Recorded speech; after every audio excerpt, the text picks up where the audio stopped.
आज हमारे मेहमान हैं डॉक्टर अतुल लोहाड़िया। आप चेस्ट के स्पेशलिस्ट हैं। डॉक्टर लोहाड़िया, जो कोविड-19 की वेव्स थी पिछले साल, जब कोविड-19 ने हमारे यहाँ दस्तक दी तो उसके बाद भय तो था और बहुत सारे लोग डरे हुए थे, लेकिन बहुत ज़्यादा कैजुअल्टीज़ भी नहीं हुई और बहुत ज़्यादा जो लोग हैं पॉजिटिव नहीं हुए।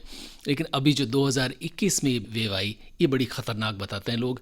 बताएं कि इस वेव और इस वेव में इतना अंतर क्यों और क्या क्या कारण रहे कि ये जो वेव है इतनी ख़तरनाक हो गई। जी हाँ, सबसे पहले सुनने वाले श्रोताओं को नमस्कार। देखिए, पिछली वेव और इस वेव में काफ़ी विभिन्नताएं देखने को मिली हैं।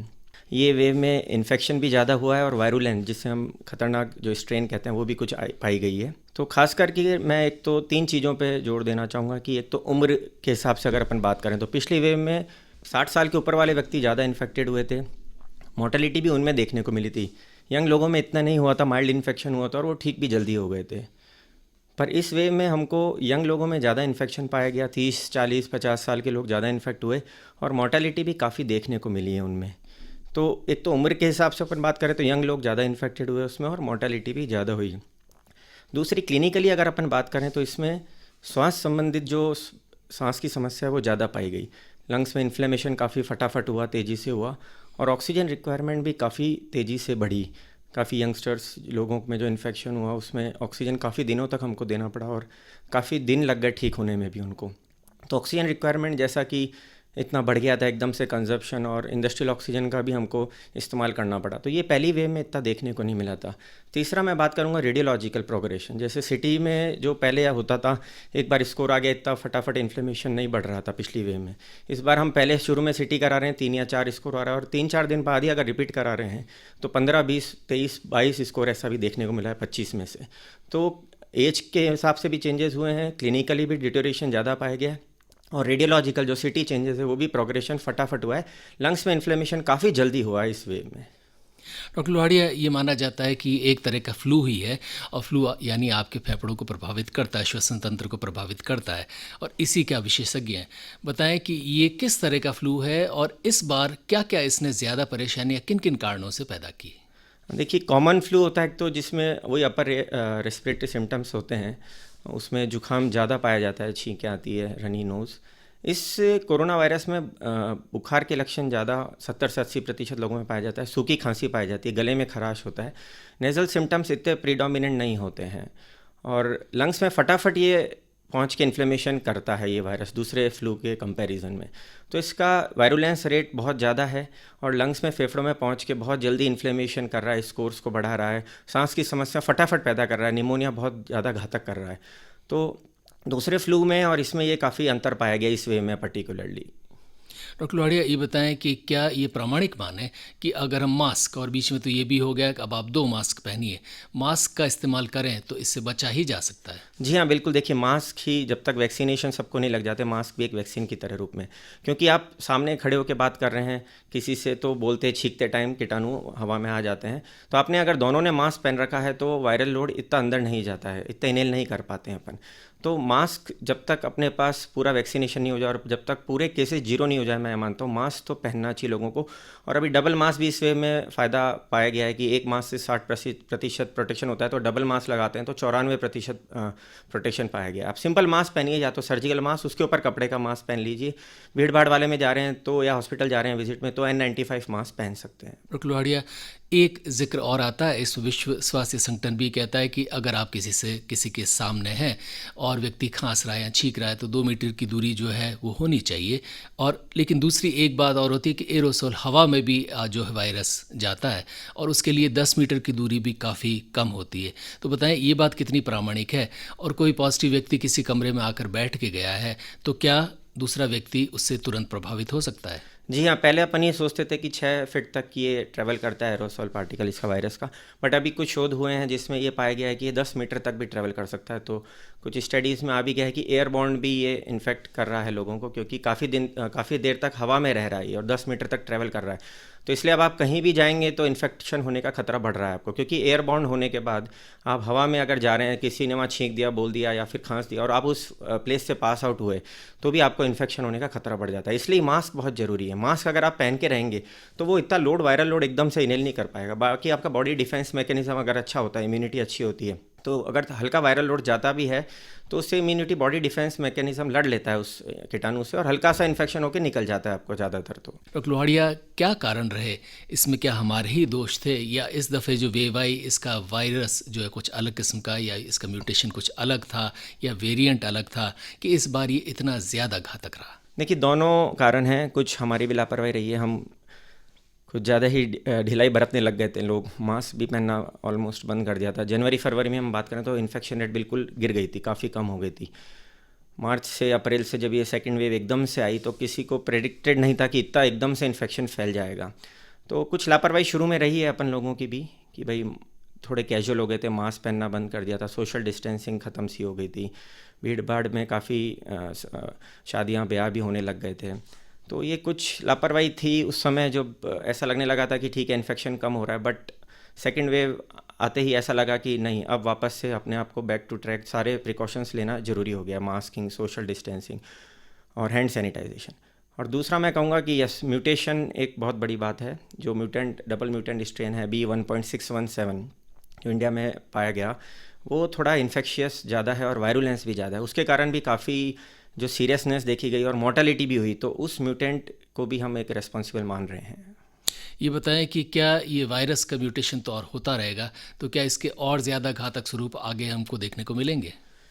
जी हाँ, ऐसा वायरस में एंटीजेनिक शिफ्ट और ड्रिफ्ट चलती रहती है, देखिए। और आगे भी ऐसा अनुमान है कि थर्ड वेव भी आने का प्रेडिक्टेड है कि आ सकती है। तो इसलिए मैं कहना चाहूँगा कि अपने को जो कोविड अप्रोप्रिएट बिहेवियर है, मास्किंग है, सोशल डिस्टेंसिंग है, हैंड सैनिटाइजेशन, ये तो फॉलो करना ही करना है आने वाले महीनों या सालों तक भी। और दूसरा ये है कि वैक्सीनेशन पे मैं जोर देना चाहूँगा कि जैसे जैसे अवेलेबल होती जा रही है, क्योंकि लोगों को आगे होके लगाना चाहिए। इसमें ये नहीं सोचना चाहिए कि वैक्सीन लगाने के बाद साइड इफ़ेक्ट्स होंगे या नहीं, क्योंकि देखिए वैक्सीनेशन लगाएंगे तो आप में इन्फेक्शन होना या प्रोटेक्शन रेट बढ़ जाएगी, आपकी इन्फेक्शन होने का रेट कम हो रही है, स्टडीज़ में भी आ गया है। थोड़े बहुत साइड इफ़ेक्ट्स होते हैं, वो तो एक्सेप्टेबल है, कोई सा भी टीका लगाते हैं अपन, आता है 1-2 दिन बुखार, बाकी ऐसा कोई मेजर साइड इफ़ेक्ट अभी तक देखा नहीं गया है। तो वैक्सीनेशन ड्राइव जैसे जैसे तेज़ होती जाएगी और लोगों में लगता जाएगा, इन्फेक्शन रेट आने वाली वेव्स में कम होता चला जाएगा। डॉक्टर लोहाड़िया, क्या मान के चलें कि हमें बचा हुआ जीवन या 2021, पहले तो ये मान रहे थे कि धीरे धीरे स्थितियां सामान्य होगी, या 2022 या कभी इस कोविड के भय से मुक्ति मिलेगी, या अब हमें ज़िंदगी इस कोविड-19 के भय के साथ ही जीना पड़ेगा? देखिए, अभी ये कहना काफ़ी जल्दी होगा, हाँ, बट धीरे धीरे ऐसा अनुमान है कि 2-1 सालों में धीरे धीरे इसका रेट कम होता चला जाएगा, क्योंकि वैक्सीनेशन धीरे धीरे ऑलमोस्ट सभी पब्लिक को अपने को लग जाएगी 2022 तक, ऐसा अनुमान है। बट हाँ, जब तक 0 केस नहीं हो जाता, मैं ये कहना चाहूँगा कि कोविड अप्रोप्रिएट बिहेवियर आप फॉलो करिए, क्योंकि एक भी केस वो इन्फेक्शन है तो वो फैला सकता है। तो जब तक 0 रेट नहीं आ जाती पूरे विश्व में, भारत में, तब तक कोविड अप्रोप्रिएट बिहेवियर अपने को फॉलो करना चाहिए। ये 0 रेट आपको लगता है कि हमारे देश में, जहाँ पर बहुत सारे लोग बहुत साधारण नियमों का भी पालन नहीं करते, लगभग असंभव सा काम है? देखिए, असंभव तो नहीं है, बट हाँ, टाइम लगेगा, लेकिन धीरे धीरे होप कि हो जाएगा ऐसा कंट्रोल, क्योंकि काफ़ी सरकार के प्रयास, लोग भी अब जागरूक हो गए हैं, समझने लग गए हैं इस बीमारी को। तो धीरे धीरे अपने आप इन्फेक्शन रेट, और देश में भी अपन देख रहे हैं वैक्सीनेशन ड्राइव चल रही है, तो वहाँ इन्फेक्शन रेट धीरे धीरे कम हो रहा है, और अपना भी अब वैक्सीनेशन ड्राइव तेज़ी से बढ़ा जा रहा है। तो धीरे धीरे जब ये प्रोटेक्शन लेवल एक हर्ड इम्यूनिटी की तरफ बढ़ जाएगा अपन लोग, तब अनुमान है कि ये केसेस धीरे धीरे होकर 0 हो जाएगा। डॉक्टर लोहाड़िया, थोड़ी सी बात करते हैं हमारे इम्यूनिटी की। शुरू में और अभी भी एक शब्द का इस्तेमाल होता है, इम्यूनिटी, लेकिन अभी बहुत सारे लोग कह रहे हैं कि ऐसा व्यक्ति जो खेलता कूदता है, या जो एक्सरसाइज करता है, या जो दिखने में भी फिट है और फिजिकल वर्क भी करता है, वो तो कोविड पॉजिटिव हो गए और उनको कुछ सिम्टम्स भी ज़्यादा नज़र आए, और एक व्यक्ति जो कभी कुछ नहीं करता, आलसी है, वो भी आराम से बैठा है और उसे कोविड नहीं, ऐसे बहुत सारे तर्क सुनाई पड़ते हैं। तो ये इम्यूनिटी का क्या कोविड-19 से अब कोई संबंध नज़र आता है, और है तो इम्यूनिटी कब और कैसे बनती है और कैसे बिगड़ती है? देखिए, इम्यूनिटी का तो रोल हर वायरस या कोई भी बैक्टीरियल बीमारियों में होता है। आपकी इम्यूनिटी अच्छी रहेगी तो इन्फेक्शन होने का खतरा कम रहता है। पर इस वे में देखा गया, जो ये डबल म्यूटेंट जो स्ट्रेन आया है, ये इवन वैक्सीनेटेड लोगों में भी, या फिर इम्यूनिटी अच्छी, उनकी इम्यूनिटी को बाईपास करके इन्फेक्शन किया उसने। इवन वैक्सीनेटेड लोग भी कई सीरियस भी हुए हैं, हालांकि निकले भी अच्छे हैं वो। ज़्यादातर लोगों में जिनमें वैक्सीन लगा, माइल्ड इन्फेक्शन ही हुआ है, पर कुछ लोगों में हमने देखा कि डबल वैक्सीनेटेड थे, फिर भी इन्फेक्शन काफ़ी हुआ। तो उसमें ये ऐसा अनुमान लगाया जा रहा है कि जो डबल म्यूटेंट स्ट्रेन जो आया है, वो आपकी बॉडी की इम्यूनिटी को बाईपास करके इन्फेक्शन किया है उसने, और काफ़ी अच्छा इन्फेक्शन किया है, लंग्स में भी काफ़ी इन्फ्लेमेशन हुआ है। बट अगेन मैं जोर देना चाहूँगा कि इम्यूनिटी अपनी अच्छी रहेगी तो 50-60% अपन निकल जाएंगे इस इन्फेक्शन जो डबल म्यूटेंट स्ट्रेन है। बाकी नॉर्मल वायरस या बैक्टीरियल डिजीज़ होती है उसमें भी इम्यूनिटी अच्छी होती है, आपका बॉडी डिफेंस मैकेनिज़्म अच्छा रहेगा, खान पान अच्छा रहेगा, आपका व्यायाम आप नियमित करेंगे। और इसमें मैं एक बात कहना चाहूँगा कि धूम्रपान एक बहुत बड़ा फैक्टर है। अगर धूम्रपान, पान, गुटखा, तंबाकू आप सेवन करते हैं तो आपके शरीर पे विभिन्न प्रकार के दुष्प्रभाव पड़ सकते हैं। विभिन्न प्रकार की बीमारियां जैसे श्वास का कैंसर, फेफड़े का, जबड़े का कैंसर और भी हृदय संबंधित बीमारियां, डायबिटीज़ बढ़ सकती है। कोरोना काल में अगर मैं बात कहूँ तो धूम्रपान के से फेफड़े का जो डिफेंस सिस्टम है वो काफ़ी कमज़ोर होता है अपना, तो आपका इन्फेक्शन होने की रेट भी बढ़ सकती है। और जो अगर इन्फेक्शन हो जाता है और आपका लंग्स का डिफेंस सिस्टम कमज़ोर है तो रिकवरी बहुत धीरे हो जाती है, इसमें मृत्यु दर भी बढ़ जाती है। तो कोरोना काल में भी मैं ये कहना चाहूँगा कि धूम्रपान करने वाले लोगों में इम्यूनिटी कमज़ोर होती है, body defence mechanism, respiratory defence, श्वास का जो डिफेंस मैकेनिज़्म है वो कमज़ोर पड़ जाता है, तो उनमें इन्फेक्शन होने का खतरा ज़्यादा रहता है। और हो जाता है तो उनकी रिकवरी भी बहुत धीमी हो जाती है या फिर मृत्यु दर भी हो सकती है। तो अपनी बॉडी को फिट रखिए, व्यायाम आप नियमित करिए, धूम्रपान के सेवन से बचिए, खान पान अच्छा रखिए, तो इम्यूनिटी ओवरऑल देखिए जो शोध पहले हुए उसमें यही कहा गया कि अच्छी इम्यूनिटी होती है तो नॉर्मल बैक्टीरिया, वायरस आपकी बॉडी को छू के माइल्ड इन्फेक्शन दे के निकल जाते हैं। थोड़ी सी खान पान की बात करते हैं। जिन लोगों को कोविड-19 ये पॉजिटिव हुए वो लोग भी, उन्हें बहुत सारी विटामिन के सप्लीमेंट्स दिए गए, जिंक दिया गया, और बहुत सारे लोग यहाँ पर ये कहते हैं कि अगर हमारे खाने में ये शामिल हो निरंतर, यानी हम विटामिन युक्त खाद्य पदार्थ खाते रहें, पीते रहें, तो इनकी शायद ज़रूरत ना पड़े। तो क्या हमारे भोजन और हमारे पानी जो हम पीते हैं उसका भी हमारी बॉडी की इम्यूनिटी को लेन देना है? और क्या ऐसा भी देखा गया है कि कोविड-19 से ये लोग कम प्रभावित हुए जिनका खान पान अच्छा था? जी हाँ, बिल्कुल। देखिए, खान पान एक बहुत बड़ा फैक्टर है काफ़ी बीमारियों में। बैलेंस डाइट जिसको हम कहते हैं, आप संतुलित आहार लीजिए। विटामिन सी का अच्छा रोल है, जैसे नींबू पानी, शिकंजी अपन पी सकते हैं, उसका अच्छा रोल है इम्यूनिटी डिफेंस मैकेनिज्म में। हरी सब्जियां लीजिए आप, green leafy vegetables, fresh fruits जो फ्रेश कटे हुए हैं वो खाइए, देर से कटे हुए फ्रूट्स मत खाइए, उसमें भी थोड़ा इन्फेक्शन या हो सकता है। तो आप फ्रेश फ्रूट्स जो भी हैं, फ्रेश जूसेस पीजिए। तो संतुलित आहार लीजिए और पानी दिन में कमी मत होने दीजिए बॉडी में, क्योंकि अपन कई बार देखा है काम करने में इतने बिजी हो जाते हैं कि पानी नहीं पी पाते हैं, तो फ्लूइड लॉस होता है बॉडी में। तो फ्लूइड इंटेक को आप प्रॉपर रखिए, पानी नियमित पीते रहिए, फ्रेश जूसेस, विटामिन सी का सेवन अच्छी तरह करिए, सलाद लीजिए, फाइबर डाइट लीजिए, तो ग्रीन लीफी वेजिटेबल्स लीजिए। तो संतुलित आहार लेंगे तो काफ़ी हद तक इन्फेक्शन को कंट्रोल किया जा सकता है और बीमारियों से बचा जा सकता है। मित्रों, हमारे मेहमान हैं आज डॉक्टर अतुल लोहाड़िया। आप चेस्ट के स्पेशलिस्ट हैं। डॉक्टर लोहाड़िया, थोड़ी सी बात करते हैं ऑक्सीजन मॉनिटरिंग की। बहुत सारे लोग पल्स ऑक्सीमीटर लाते हैं और आजकल तो कुछ ऐसे एग्जाम्पल आते हैं कि उसमें बिस्किट भी डाला जाए तो वो पता नहीं कितना प्रामाणिक है, तो 96-98 की रीडिंग दिखा देता है। कुछ लोग उसमें उंगली डालते हैं तो वो कभी 96 बताता है, कभी 98 बताता है। थोड़ा सा बताएं कि ऑक्सीजन आपकी सही है, उसका लेवल सही है, इसकी मॉनिटरिंग के कौन कौन से प्रामाणिक तरीके हैं? हाँ, देखिए, ऑक्सीजन मॉनिटरिंग जो हम पल्स ऑक्सीमीटर बोलते हैं मरीजों को, और आजकल सबको बोलते हैं कि घरों में रखिए आप, एक ऐसा सिंपल पैरामीटर है, क्लिनिकल पैरामीटर है जो आपको ये बता सकता है कि आप सीरियस तो नहीं हो रहे हैं और आप घर पे भी ठीक हो सकते हैं अगर उसकी मॉनिटरिंग प्रॉपर की जाए तो। नॉर्मल ऑक्सीजन लेवल बॉडी का 94 से ऊपर होता है। इसको लगाने का कुछ तरीका ये है कि आप अपनी डोमिनेटिंग हैंड के मिडिल फिंगर में लगाइए इसको और थोड़ी देर वेव फॉर्म प्रॉपर बनने दीजिए, क्योंकि कई बार लगाते ही 90 आता है और अपन घबरा जाते हैं। आधे मिनट तक रखिए, उसको प्रॉपर वेव फॉर्म बनने दीजिए। लास्ट रीडिंग आधे मिनट बाद आप देखेंगे तो कई बार बढ़ जाती है 95-96। हाथों में मेहंदी या नेल पॉलिश नहीं लगी होनी चाहिए। तो SpO2 हम जैसे जो भी मरीजों को हम होम आइसोलेट करते हैं या हॉस्पिटल्स में भी रखते हैं उनको, तो दिन में 3-4 बार बोलते हैं उनको कि ऑक्सीजन आप मॉनिटरिंग करते रहिए। 94 से ऊपर रहेगा तो आप सीरियस नहीं हो रहे हैं और आप ठीक हो सकते हैं। घर पे भी जो देख रहे हैं हम मरीजों को फॉलोअप दे रहे हैं फ़ोन पे भी, या फिर उनके रिलेटिव्स हमसे मिलते हैं, तो हम उनको ये कहते हैं कि SpO2 आप नापते रहिए। 92, 91, 90 हो रहा है तो आप तुरंत हॉस्पिटल आ जाइए, हॉस्पिटलाइजेशन, क्योंकि अर्ली हाइपोक्सिया अगर करेक्ट कर लिया जाए तो काफ़ी हद तक इन्फ्लेमेशन को प्रोग्रेस होने में रोका जा सकता है, क्योंकि हाइपोक्सिया खुद भी बॉडी में इन्फ्लेमेशन करता है। तो इसमें क्या जो है कोविड में हैप्पी हाइपोक्सिया जो बोलते हैं, शुरू में ऑक्सीजन लेवल कम होता है और अपने को बॉडी को पता ही नहीं पड़ता है। 80-70% होता है जब हमारा मरीज आता है सांस लेता हुआ, तो उसको पहले पता नहीं होता है, जबकि दूसरी बीमारियों में 90 से कम होते ही सांस फूलने लग जाता है। इसमें ऐसा नहीं है, क्योंकि हैप्पी हाइपोक्सिया एक टर्म दिया गया है। तो ऑक्सीजन लेवल काफ़ी कम होता है जब आपको एकदम से शरीर में घबराहट, बेचैनी, सांस लेने में तकलीफ होती है, पर वो बहुत लेट स्टेज हो जाती है। तो अर्ली हाइपोक्सिया पकड़ने के लिए SpO2 मॉनिटरिंग करते रहिए। और एक मैं टेस्ट के लिए कहूँगा लोगों को 6 मिनट वॉक टेस्ट, सिंपल घर पे बैठ के आप मॉनिटरिंग कर सकते हैं। आप दिन में एक बार अपना बेसलाइन SpO2 नापिए और 6 मिनट वॉक करिए, नॉर्मल जो रेट से आप वॉक करते हैं। अगर उस 6 मिनट वॉक टेस्ट में आपका SpO2 लेवल 4 या 4% से ज़्यादा फॉल होता है तो ये सिग्निफिकेंट फॉल कहलाता है। तो अपने चिकित्सक को तुरंत इन्फॉर्म करिए।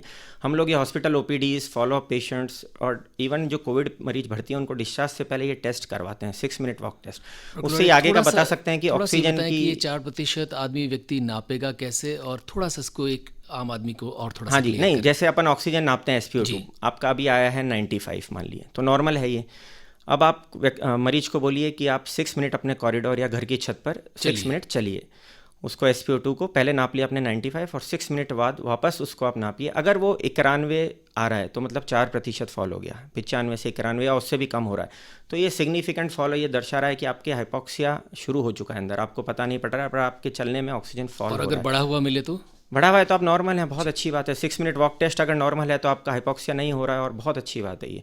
तो ये एक सिंपल टेस्ट है जो हर मरीज को, अभी होम आइसोलेटेड मरीज, हॉस्पिटल में, फॉलोअप OPDs, हर में ये टेस्ट फॉलो करना चाहिए क्योंकि एक सिंगल पैरामीटर है, आपकी रिकवरी को बता सकता है और आपको बता सकता है कि आपकी सीवियरिटी तो नहीं हो रही है। और 6 मिनट वॉक के पहले ही आप थक जाएं, नहीं चल पा रहे हैं तो भी आप नापिए, मतलब पहले ही हाइपोक्सिया हो रहा है आपको तो वो भी आप दर्शाएगा कि अर्ली हाइपोक्सिया हो रहा है। तो आपके चिकित्सक से बात करिए कि भर्ती होना है या और कोई टेस्ट कराना है या जो भी करना है। एक बार आपके चिकित्सक को इन्फॉर्म जरूर करिए कि सर 6 मिनट वॉक टेस्ट में मेरा SpO2 level, oxygen level body का इतना फॉल हो रहा है। ये जो हाइपोक्सिया आप बता रहे हैं, अगर गलती से, दुर्भाग्य से जो लोग इस बात को सुन रहे हैं या जिन्हें हो चुका है यकायक, तो क्या उसे तुरंत अस्पताल ले जाना ही एकमात्र उपाय है? देखिए और भी पैरामीटर्स हैं उनके जो हम लैब प्रोफाइल कराते हैं, Covid profiles, CBC, CRP, D dimer, blood clotting के लिए कुछ कि और भी पैरामीटर्स मैच करने पड़ते हैं। पर हाँ, सिग्निफिकेंट अगर फॉल है, मैं आपको बता रहा हूँ, 4 कईयों के 10% भी हो जाता है। नॉर्मल हमने देखा है, हमारे मरीजों को भी छुट्टी करते हैं, 98 आ रहा है और उसको हम चला रहे हैं तो 88-85 जा रहा है, तो वो इंडिकेशन है कि आप हॉस्पिटलाइज हो जाइए। ऑक्सीजन लेवल क्योंकि कम हो रहा है आपका और ऑक्सीजन लग जाएगा उसी स्टेज पर, तो आपका सिग्निफिकेंट हाइपोक्सिया और डिट्यूरिएट नहीं होगा। इसमें कुछ और दवाइयाँ भी है जैसे स्टीरॉइड्स वगैरह, जो मतलब सिग्निफिकेंट हाइपोक्सिया हो रहा है मतलब लंग्स में इन्फ्लेमेशन बढ़ रहा है आपका, तो फिर हमको स्टीरॉइड्स या एंटी इन्फ्लेमेटरी और भी दवाइयाँ कुछ है वो देख के भी देख सकते हैं। या फिर होम ऑक्सीजन थेरापी भी, अभी काफ़ी लोगों ने जब ऑक्सीजन शॉर्ट हुई तो घर पर भी ऑक्सीजन सिलेंडर या कंसनट्रेटर की व्यवस्था करके होम में भी ऑक्सीजन थेरापी लगाया है। तो उससे आप 2 लीटर 3 लीटर पर लगा के बोल दीजिए उनको कि भाई अगर इसी से ठीक हो रहा है और स्टीरॉइड जोड़ दीजिए, जो भी उनके डोज के अकॉर्डिंग, वेट के अकॉर्डिंग डोज देना होता है। और अगर उसके बाद मैनेज हो जाता है कि 95 94 चल रहा है 1 या 2 लीटर पे ही, तो घर पे भी मैनेज किया जा सकता है। बाकी अगर और बिगड़ रही है स्थिति या और सिग्निफिकेंट फॉलो हो रहा है तो एक बार प्रिकॉशन के तौर पे उसको हॉस्पिटलाइज हो जाना चाहिए। डॉक्टर लोहाड़िया, थोड़ी सी बात करते हैं ऑक्सीजन की। पूरा देश चिंतित नज़र आया कि इस देश में ऑक्सीजन नहीं है, उसकी कमी है। ऐसे बहुत सारे दृश्य देखने को सुनाई मिले जहां पर लोग ऑक्सीजन के लिए तरस रहे थे। बताएं कि क्या कोविड-19 में, जैसा आप बता रहे हैं कि अगर मरीज़ थोड़ा सा भी क्रिटिकल होता है तो उसे ऑक्सीजन क्या ज़रूरी है, और अगर क्या देते हैं उसके बाद भी क्या उस पर कुछ दुष्प्रभाव होता है? देखिए ऑक्सीजन फॉल हो रहा है तो देना ही पड़ेगा क्योंकि हाइपोक्सिक इंजरी हो रही है, जो मैंने बताया, वो इन्फ्लेमेशन फर्दर बढ़ेगा तो और प्रॉब्लम बढ़ेगी मरीज को। तो ऑक्सीजन तो देना ही है। जो इस वेव में प्रॉब्लम आई है, एक साथ एकदम से इतने मरीज़ को ऑक्सीजन की ज़रूरत पड़ गई, एकदम से हाइपोक्सिया हो गया, सिग्निफिकेंट लंग इन्फ्लेमेशन हो गया और एकदम से बढ़ गया। जो व्यवस्थाएं थी बट इतना रिसोर्सेज नहीं थे कि उनको कम्पीट किया जा सके, तो इंडस्ट्रियल ऑक्सीजन का भी यूज़ लेना पड़ा। तो दुष्प्रभाव तो ये है कि जितने दिन ज़्यादा ऑक्सीजन अगर देते हैं, उसकी जो सर्किट्स हैं या ह्यूमिडिफायर बॉटल्स हैं उसको साफ़ सफाई डेली नहीं की जाए तो इससे फंगल इन्फेक्शन होने का खतरा रहता है, जो देखने को भी मिला है। हालांकि काफ़ी फैक्टर्स इन्वॉल्व होते हैं इस फंगल इन्फेक्शन में, पर इसमें मैं ये बात कहना चाहूँगा, अगर घर पे भी आप हैं या हॉस्पिटल्स में हैं, ऑक्सीजन लंबे टाइम तक दे रहे हैं, तो डेली एक बार ऑक्सीजन ट्यूबिंग्स, जो वेंट ट्यूबिंग्स होती है, ऑक्सीजन ट्यूबिंग्स है, मास्क है, दिन में एक बार उसको सैनिटाइज ज़रूर करिए, अल्कोहल बेस्ड डिसइंफेक्टेंट से साफ़ करिए। और ह्यूमिडिफायर बॉटल्स जो होती है वो, ये मैं कहना चाहूँगा, उसमें 2 लेवल्स होते हैं, एक मिनिमल और एक मैक्सिमम लेवल, उसमें पानी भरना होता है अपने को। तो जनरली प्रैक्टिस ये होती है कि भाई इतने मरीज हैं वार्ड में, तो जनरली उसको डेली अपन पुराना वाटर मिनिमल लेवल से नीचे आता है उसको खाली नहीं करते और उसके ऊपर टॉप अप कर देते हैं, रिफ़िल कर देते हैं पानी को। तो वो ना करें क्योंकि एवरी डे आपको वो पानी फेंकना होता है और डिस्टिल वाटर भरिए, स्टेराइल वाटर उसमें ह्यूमिडिफायर बॉटल में, क्योंकि ह्यूमिडिफायर ऑक्सीजन में भी फंगल पनप सकता है। तो ये सब अगर साफ़ सफाई रखी जाए, क्योंकि हम लोगों ने देखा है कई बार नाक या मुंह से ऑक्सीजन जो देते हैं तो सफ़ेद परत जमने लग जाती है नाक या मुंह में, वहाँ से फंगल इन्फेक्शन बॉडी के अंदर प्रवेश कर सकता है। तो आपको जब भी ऑक्सीजन पे आपका मरीज है तो ओरल हाइजीन, नेज़ल हाइजीन, साफ़ सफाई रखनी है, वहाँ ट्यूबिंग्स को साफ़ करना है दिन में एक बार। और ह्यूमिडिफायर बॉटल्स में खास करके डेली पानी आप चेंज करें, भले ही बचा हुआ पानी मिनिमल लेवल के नीचे, उसको टॉप अप मत करिए, उसको पहले खाली करिए, फिर सफाई करिए उसकी डिसइंफेक्टेंट से, और फिर उसको रिफ़िल करिए वाटर से। और दूसरा मैं ये कहना चाहूँगा, इंडस्ट्रियल ऑक्सीजन का भी काफ़ी यूज़ हुआ क्योंकि एकदम से शॉर्टेज हो गई थी। तो इंडस्ट्रियल ऑक्सीजन को भी जब हम रिफ़िल करते हैं मेडिकल ऑक्सीजन सिलेंडर्स में, तो उसको प्रिकॉशन ये रखना है कि भरते टाइम आप स्टरलाइजेशन प्रॉपर करें, साफ़ सफाई, क्योंकि इंडस्ट्रियल ऑक्सीजन में 93 से 95% प्योरीफाइड ऑक्सीजन होती है, और जो हम हॉस्पिटल में ऑक्सीजन सप्लाई होती है डायरेक्ट, उसमें 99.6% प्योरीफाइड ऑक्सीजन होती है। तो इंडस्ट्रियल ऑक्सीजन में जब हम भर रहे हैं तो साफ़ सफाई का पूरा ध्यान रखा जाए, तो काफ़ी हद तक ये फंगल इन्फेक्शन और म्यूकोर भी हो रहा है, इसकी रिस्क को कम किया जा सकता है इससे।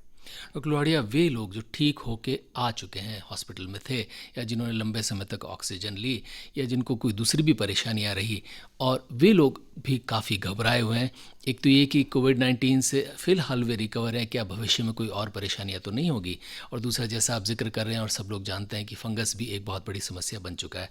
बताएं कि वे लोग जो ठीक होकर आ चुके हैं, उन्हें क्या क्या परेशानियां आपको देखने में मिल रही है, और वे क्या क्या सतर्कताएं रखें। देखिए, इसमें मोस्टली जिनके सीवियर स्कोर पाया गया सिटी स्कैन में 15 से ऊपर, 18, 20, 25 स्कोर, उनमें ऑक्सीजन रिक्वायरमेंट भी काफ़ी ज़रूरत पड़ी। और उनमें अगर हम देखते हैं कि फाइब्रोटिक चेंजेस भी पाए जाते हैं सिटी स्कैन में, तो उसमें इंटरस्टिशियल लंग डिजीज़ एक हमारी पुरानी बीमारी है फेफड़े की, जिसमें फेफड़े में फाइब्रोसिस होना शुरू हो जाता है, नीचे से सिकुड़ने शुरू हो जाते हैं। तो वो एक पॉसिबिलिटी है, रिस्क फैक्टर है फ्यूचर लाइफ के लिए कि वो डेवलप हो सकता है धीरे धीरे। तो इसमें हम उन पेशेंट्स में धीरे धीरे स्टेरॉइड्स जो चलते हैं उनके हॉस्पिटल स्टे के दौरान, उसको धीरे धीरे टेपर करते हैं, तो एकदम से टेपर नहीं करना होता। और कुछ एंटी फाइब्रोटिक दवाइयाँ भी अवेलेबल हैं मार्केट्स में, जो दूसरी लंग्स की बीमारी के लिए होती है, वो भी अभी हम लोग काफ़ी टाइम से दे रहे हैं, जिनमें पर्टिकुलरली ऑक्सीजन रिक्वायरमेंट बढ़ रहा है या फिर ऐसा लग रहा है कि फाइब्रोसिस होने का चांसेस है फ्यूचर में। तो ये दवाइयाँ थोड़े लंबे टाइम 1 या 2 या 3 महीने तक देनी पड़ती है, और फिर रिपीट सिटी स्कैन देखना होता है हमको 2 से 3 महीने में, कि भाई वो फाइब्रोटिक चेंजेस रिवर्ट बैक हो रहे हैं या परमानेंट फाइब्रोसिस की तरफ जा रहा है। क्योंकि आईएलडी में आईपीएफ एक बीमारी होती है, इडियोपैथिक पल्मोनरी फाइब्रोसिस। अगर वो पैटर्न परमानेंट हो जाता है तो आपको लाइफ लॉन्ग भी दवाइयाँ लेनी पड़ सकती है। पर हमने देखा है कोविड में जो अभी मरीज निकले हैं, 2 से 3 महीने हमने एंटी फाइब्रोटिक दिए, काफ़ी अच्छे रिस्पॉन्स किया उन्होंने, रिवर्ट बैक भी हुआ है, ऑक्सीजन डिमांड भी धीरे धीरे बंद हुई है उनकी। जैसे 5 लीटर पे घर पे थे वो, तो अभी 2 लीटर 3 लीटर, या कईयों ने बिल्कुल इंटरमिटेंट कर दिया कि सर हमको दिन में 2 या 3 घंटे ही लेना पड़ रहा है और हमारा ऑक्सीजन लेवल मेंटेन कर रहा है। तो ऐसे में मैं कहना चाहूँगा, घबराएं नहीं, एक तो आप अपने चिकित्सक से टच में रहें। ऑक्सीजन लेवल धीरे धीरे कम हो रहा है, अच्छी बात है, और हट रहा है, हटा पा रहे हैं। दिन में अपन 6 घंटे बिना ऑक्सीजन के रह पा रहे हैं, तो हम कईयों में धीरे धीरे टेपर करते हैं कि भाई आप रात में लगाइए, दिन में आप आराम से रहिए, अगर फॉल हो रहा है तो ही लगाइए ऑक्सीजन। तो इसमें धीरे धीरे पेशेंस रखना होता है। एंटी फाइब्रोटिक्स कुछ टाइम तक देना पड़ सकता है, घबराएं नहीं। स्टीरॉइड्स भी टेपर करना पड़ता है, पर इन्फ्लेमेशन को रोकने के लिए स्टीरॉइड्स भी एक बहुत अच्छी दवाई है, तो घबराएं नहीं उससे। धीरे धीरे अपने चिकित्सक से टच में रह के उसको धीरे धीरे डोज करवाते रहें। तो ये कुछ चीज़ें हैं जिससे हम फाइब्रोसिस या इंटरस्टिशियल शैडोज जो है लंग्स में, उसको रिवर्ट बैक किया जा सकता है और आगे की लाइफ ठीक हो सकती है। काफ़ी पेशेंट्स है बहुत सीरियस थे, अभी नॉर्मल लाइफ जी रहे हैं। वो जो फर्स्ट वेव में सिक हो गए थे, 3-4 महीने घर पे ऑक्सीजन भी लगानी पड़ी, पर अब आज वो अपनी नॉर्मल ज़िंदगी लगभग जी पा रहे हैं। डॉक्टर लोहाड़िया, काफ़ी लोग इस बार प्रभावित हुए कोविड-19 से, हालांकि कैजुअल्टी की दर तो कम रही, लेकिन फिर भी चूंकि हमारी जनसंख्या बहुत है, इस लिहाज से काफ़ी कैजुअल्टीज़ भी हमारे यहाँ पर हुई। वे लोग जो रिकवर होकर आ चुके हैं, उन्हें भविष्य में क्या क्या सतर्कताएं रखनी चाहिए, एक बात। और दूसरी बात, वे लोग भी क्या दोबारा कोविड-19 पॉजिटिव हो सकते हैं, जबकि हो सकता है इस बार उन पर सीवियर रूप से उनका इन्फेक्शन हुआ हो। देखिए, उनको एक तो मैंने आपको पहले ही बताया कि अगर धूम्रपान करते थे तो वो तो बिल्कुल नहीं करना है, क्योंकि लंग्स अगर आपके वीक हो गए हैं एक बार इन्फेक्शन से, उसमें दोबारा से आप कोई भी ऐसा बीड़ी सिगरेट पिएंगे तो वो फर्दर डैमेज ही करेगा आपके लंग्स को, तो वो तो बिल्कुल ही अवॉइड करना है अपने को। दूसरा, नियमित प्राणायाम करिए। दवाइयाँ अगर कुछ डॉक्टर ने दी है तो वो आप उसको चालू रखिए। वैक्सीनेशन बहुत ज़रूरी है इसमें। आप ठीक हो गए हैं तो 3 महीने बाद आपकी रिकवरी के कोविड वैक्सीन लगा लेना चाहिए। और दूसरे कुछ अगर ज़्यादा डैमेज हो गया लंग्स में तो कुछ दूसरे वैक्सीन जो पहले भी लगते थे, जैसे इन्फ्लुएंजा वैक्सीन है टीका, वो साल में एक लगता है। नॉर्मली अस्थमा और सीओपीडी पेशेंट्स में तो हम राय देते हैं कि भाई एलर्जी संबंधित बीमारियाँ हैं, क्रोनिक लंग डिजीज़ है उनके लिए। दूसरा, जो कमज़ोर फेफड़े हो जाते हैं तो बैक्टीरियल इन्फेक्शन होने का खतरा भी रहता है लाइफ में, तो उनको न्यूमोकोकल 23 वैक्सीन है, वो भी एक बार लगा लेना चाहिए। और बाकी तो नियमित लाइफ अपनी जिए, खान पान अच्छा रखिए, व्यायाम प्रॉपर तरीके से कीजिए, उससे आपका ठीक हो जाएगा, धीरे धीरे रिकवरी हो जाएगी इसमें आपकी। डॉक्टर लोहाड़िया, ये वेव, अब कुछ लोग कह रहे हैं कि ये लगभग ख़त्म है या ख़त्म नहीं भी है, तो ये अब ढलान पर है। और इस ढलान में क्या हमारा जो इन दिनों लॉकडाउन लंबा चला, ये लॉकडाउन ही एकमात्र इसका उपाय है इस किसी भी कोविड की वेव को कम करने का, या आपको लगता है कि ये अपने आप ही एक वेव का शिखर छूकर धीरे धीरे ढलान पर आ ही जाता है? देखिए, लॉकडाउन एक परमानेंट सॉल्यूशन नहीं है, एक ना एक टाइम खोलना पड़ेगा। हालांकि देखिए, उस टाइम इतने केसेस बढ़ गए थे, हॉस्पिटल्स में जगह नहीं मिल रही थी। लॉकडाउन लगाने से इस वेव को अपन काफ़ी हद तक रोक पाए। देखिए, बहुत बड़ा रोल है इस लॉकडाउन का इसमें, क्योंकि उस टाइम लोगों को जगह नहीं मिल रही थी अस्पतालों में, तो ये भयावह स्थिति पैदा हो चुकी थी। तो उस समय लॉकडाउन लगाना बहुत आवश्यक था। पर अब चूंकि वेव डाउनफॉल पे कंट्रोल हो गया है, तो इसको अनलॉक किस तरीके से किया जाए वो सरकार को सोचना पड़ेगा कि धीरे धीरे एकदम से लॉकडाउन नहीं पूरा खोल देंगे तो वापस कहीं केसेस बढ़ गए तो फिर दिक्कत हो जाएगी। तो पार्शियल अनलॉकडाउन शुरू कर देना चाहिए, होगा वो जैसे जैसे सरकार प्लानिंग में भी है 8 जून के बाद। पर लोगों को देखिए, इसमें अब समझदारी खुद को रखनी पड़ेगी, क्योंकि हर बार लॉकडाउन लगाएंगे, आर्थिक व्यवस्था भी टूटती है। तो लोगों को अब समझदारी ये रखनी होगी कि पूरा कोविड अप्रोप्रिएट बिहेवियर फॉलो करें, क्योंकि इसमें लोगों का भी अब समर्थन चाहिए। देखिए, सरकार भी काफ़ी कुछ कर चुकी है, डॉक्टर्स भी खूब प्रयास कर चुके हैं, पर अब लोगों को ये नहीं कि लॉकडाउन छूट गया है हम तो अब खुले घूमने लग जाएं, बिना मास्क के सोशल डिस्टेंसिंग भूल जाएं। क्योंकि देखिए, अभी सेकेंड वेव डाउनफॉल में अभी ख़त्म नहीं हुई है, और यंग लोग काफ़ी इस बार सिक हुए हैं, मोर्टेलिटी काफ़ी हुई है देखिए यंग लोगों में इस बार। तो थर्ड वेव का भी प्रेडिक्शन है कि आ सकती है, या फिर धीरे धीरे पैरेलल चल रही है, बच्चों में भी आने का भी केसेस भी आ रहे हैं थोड़े। तो देखिए, आने वाली वेव से बचना है तो अब खुद को भी एफर्ट्स करने पड़ेंगे इसमें। आपको हर बार अपन सरकार पे नहीं छोड़ सकते या डॉक्टर्स पे कि भाई वो ट्रीट कर रहे हैं। ठीक है, हम लोग ट्रीट कर रहे हैं, बट हम चाहते हैं कि केसेस कम हो जाएं अब, तो लोगों को भी हमारा समर्थन करना होगा इसमें। आप पूरा फॉलो करिए सोशल डिस्टेंसिंग, मास्क बिना पहने निकले मत घर से, और भीड़ भाड़ में जाने से बचें अभी भी, और proper sanitization, hand sanitization proper करें। क्योंकि देखिए, मिलके एफर्ट्स होंगे, कलेक्टिव एफर्ट्स, जब भी इस कोरोना से जंग जीती जा सकेगी। अकेली सरकार या डॉक्टर्स मिलके नहीं जीत सकते हैं इस जंग को। डॉक्टर अतुल लोहाड़िया हमारे साथ हैं, कोविड-19 की दूसरी वेव और इसकी सीवियरिटी पर बातें कर रहे हैं। डॉक्टर लोहाड़िया, कुछ चीज़ें, नई दवाइयाँ और कुछ नए टेस्ट, और उसके साथ साथ वैक्सीन भी कुछ हमारे यहाँ पर, जैसे स्पुतनिक भी आ रहा है, और भी कुछ चीज़ें हो रही है। बताएं कि ये कुछ दवाएँ और उसके बाद वैक्सीन्स, इनका क्या कुछ प्रभाव आने वाले समय में हमारे इस कोविड-19 के परिदृश्य पर पड़ सकता है? जी हाँ, देखिए, अभी जो खबर आ रही है 2DG एक नई दवाई आने वाली है मार्केट में। DRDO, defence research and development organisation, और डॉक्टर रेड्डीज़ लेबोरेटरी मिलके बना रहे हैं, और आने वाली है कुछ ही दिनों में। तो इस दवाई से अनुमान लगाया जा रहा है कि मॉडरेट टू सीवियर कोविड-19 जो केसेस हैं उसमें अच्छे रिजल्ट्स दे सकती है ये दवाई। बेसिकली दवाई ग्लूकोज एनालॉग है, ग्लूकोज से मॉलिक्यूल जैसा दिखता है पर होता नहीं है। तो वायरस क्या होता है, अपने बॉडी में घुसता है तो वो मल्टीप्लाई करना चाहता है, और मल्टीप्लिकेशन के लिए उसको ग्लूकोज चाहिए एनर्जी के लिए। तो ये दवाई क्या करेगी, वायरल इन्फेक्टेड सेल्स में एक्यूमुलेट हो जाएगी, जाके सैशेट फॉर्म में आएगा, पाउडर फॉर्म में, आपको पानी में घोल के पीनी है। वायरल इन्फेक्टेड सेल्स में एक्यूमुलेट हो जाएगी, तो वायरस इसको एज ए ग्लूकोज मॉलिक्यूल देखेगा कि भाई ये ग्लूकोज मॉलिक्यूल, उसको खाने की कोशिश करेगा, और उसको खाते वो इनर्ट, इनएक्टिव हो जाएगा। तो इसमें बड़ी बात ये होएगी, फर्दर मल्टीप्लिकेशन ऑफ वायरस रुकेगा, तो वही चाहिए अभी अपने को। तो मॉडरेट टू सीवियर में कि फर्दर वायरल मल्टीप्लिकेशन ना हो, जिससे डैमेज और ना हो बॉडी में। तो ऐसा उम्मीद है कि ये दवाई आएगी, और अगर देते हैं अपन लोगों में तो काफ़ी हेल्प जो मिलेगी। कोविड-19 पॉजिटिव, उन्हीं के काम, कोविड-19 positive moderate to severe disease, mild लोगों में नहीं है ये। मॉडरेट टू सीवियर डिजीज़ में अगर टाइमली दे दी जाए, ऐसा अनुमान है, तो ये अच्छी हेल्प कर सकती है, हेल्पफुल हो सकती है कोविड ट्रीटमेंट में। तो उम्मीद है कि ये दवाई काफ़ी अच्छी कारगर साबित हो। दूसरा मैं कहना चाहूँगा, वैक्सीनेशन 2 तो अप्रूव है अपने, कोवैक्सीन और कोविशील्ड, और स्पुतनिक वी भी अप्रूव हो चुकी है और जल्दी आने वाली है।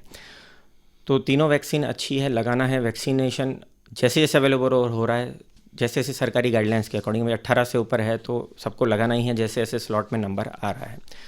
दूसरा, ये क्वेश्चन क्वेरीज काफ़ी आ रही है कि अभी वैक्सीन एक लगा है, पॉजिटिव आ गया, या फिर अभी कोविड पॉजिटिव हो गए तो वैक्सीन कब लगाएं। गर्भवती महिलाएं हैं, लैक्टेटिंग वुमेन है, तो मैं कहना चाहूँगा, अगर आपको पहली बार कोविड इन्फेक्शन हुआ है, आपने वैक्सीन कोई भी नहीं लगाई हो, तो रिकवरी के 3 महीने बाद ही लगानी है आपको वैक्सीन, कोई सी भी वैक्सीन हो।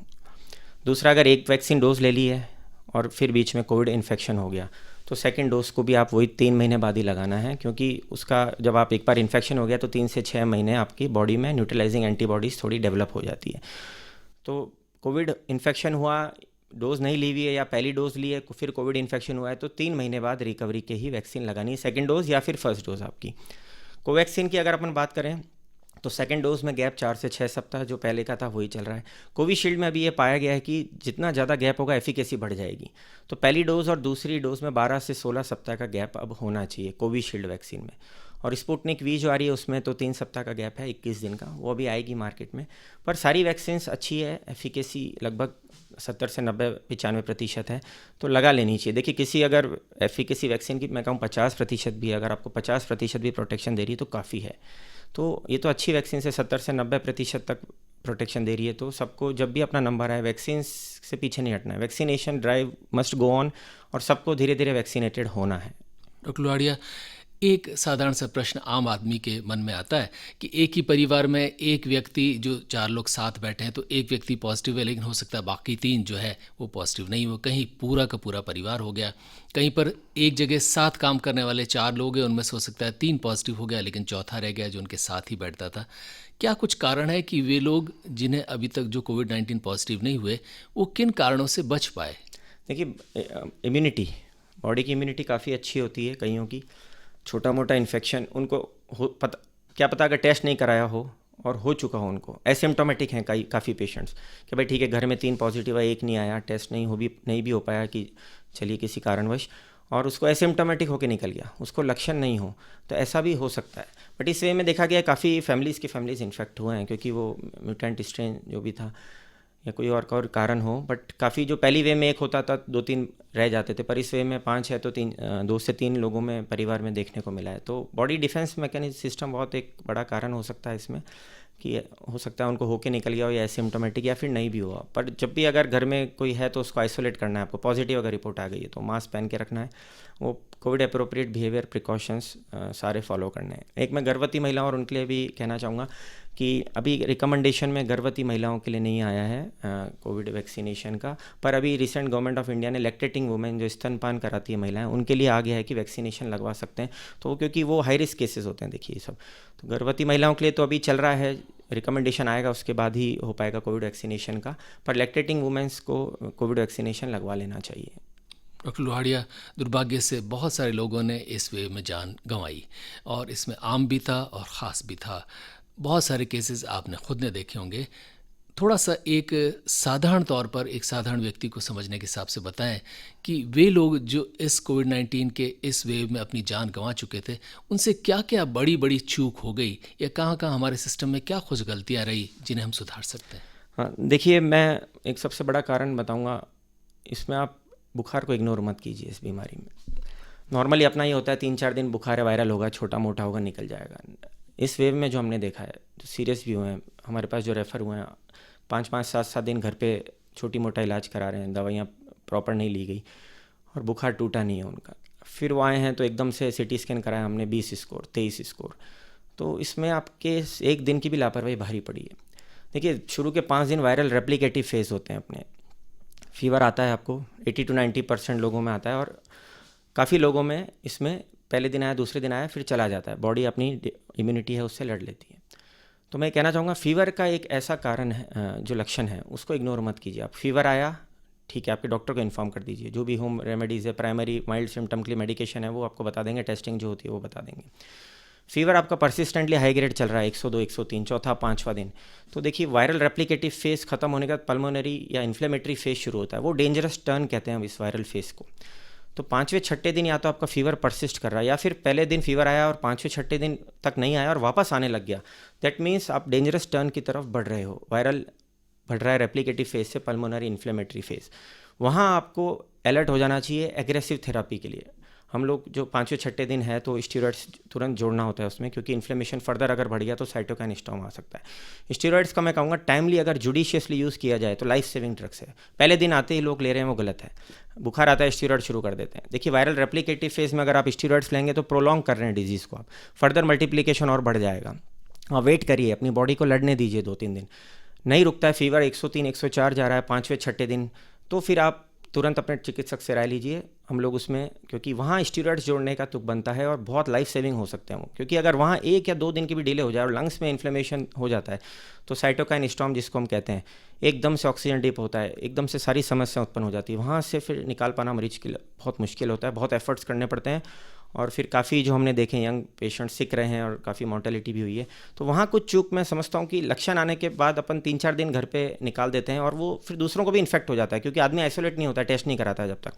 तो एक हुआ, 3 दिन बाद तीसरे को फीवर आया, फिर अगले दिन चौथे को आया, तो बहुत प्रॉब्लम में हुआ है पूरा परिवार, जो प्रॉब्लम में आए हैं इस बार पूरी फैमिलीज़। तो मैं कहना चाहूँगा एक भी लक्षण को इग्नोर मत करिए। फीवर और ऑक्सीजन मॉनिटर 2 पैरामीटर्स हैं, इनको आप डेली मॉनिटर करिए, आपके लक्षण आ रहे हैं तो इसमें।